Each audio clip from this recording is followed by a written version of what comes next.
video করতেছো Google আগে তারপর আরেকটু সামনে এসে দাঁড়াই তুই তো ঘুরে ফেলো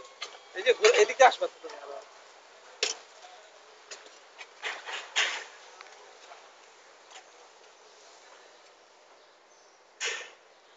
প্রজন্মের কবর প্রজন্মের গর্ত করা হচ্ছে আমরা ভিত্তিপ্রস্তর স্থাপন করছি গারো হাজত সত্তার ভাই বারেক ওবামা চাচা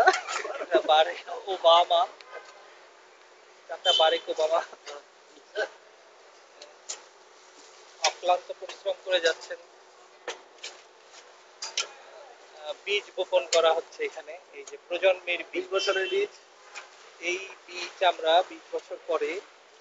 এখান থেকে উত্তোলন করব দেখা যাক কতদিন কি বেঁচে থাকে যেই বেঁচে থাকুক না কেন তাদের জন্য আমাদের শুভকামনা শুভকামনা